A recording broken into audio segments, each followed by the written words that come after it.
Une vidéo floutée, une vidéo d'anatomie, donc cette fois-ci pas de dissection, mais on va observer ensemble une dislocation de la patella comme demandé par plusieurs personnes surprenamment. Donc si ça vous tente pas de voir ça, vous pouvez skipper ou la sauvegarder pour plus tard. Donc ici on voit donc un jeune athlète qui clairement la patella est sortie un petit peu de son rail, donc faut savoir que la patella en général a une articulation trochléenne, c'est parce qu'elle est vraiment sur la trochlée fémorale en forme de diabolo, donc la patella suit les rails. Il arrive des fois malheureusement que justement la patella va venir sortir de son rail pour se disloquer. Idéalement, donc il y a plusieurs façons de remettre en place. On peut la pousser en place ou simplement retendre la jambe. Donc lui, c'est sûr qu'il est un petit peu en douleur, il n'a pas envie de le faire, et c'est surtout que, étant donné que la patella et donc le quadriceps sont mal alignés, il n'est possiblement pas capable de retendre la jambe par lui-même. Donc les personnes assistantes vont simplement tendre la jambe tranquillement, et à un moment donné, qu'est-ce qui va se passer? C'est que la patella va venir se remettre en place. Le fun fact, ce qu'il faut savoir, c'est que la patella se disloque en général très souvent vers l'extérieur et il y a une raison anatomique pour ça.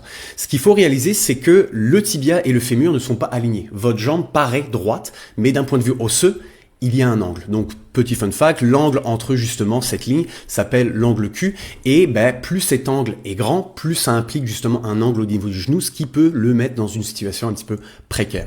Et c'est pour ça que les vastes du quadriceps, surtout les vastes médiaux, intermédiaires et latérales, vont suivre cette ligne de force au niveau du fémur, ce qui va possiblement forcer, va avoir tendance à amener la patella vers un angle ouvert, c'est-à-dire vers l'extérieur.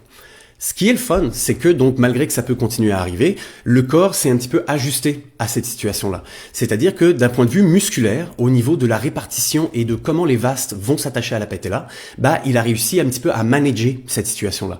On voit ici clairement donc le vaste latéral qui a une ligne directrice vraiment verticale. C'est le but du quadriceps de vraiment tirer la patella. Par contre, si vous regardez votre quadriceps, vous allez remarquer que votre vaste médial descend plus bas que le vaste latéral. Donc ce n'est pas un hasard, ce n'est pas aléatoire, c'est que en descendant plus bas, il va être capable de faire une force de traction un petit peu plus oblique. Donc il va être capable de tirer la patella vers le haut pour faire l'extension du genou, mais il va être capable de faire une traction horizontale pour avoir une force supplémentaire pour garder la patella dans ses rails.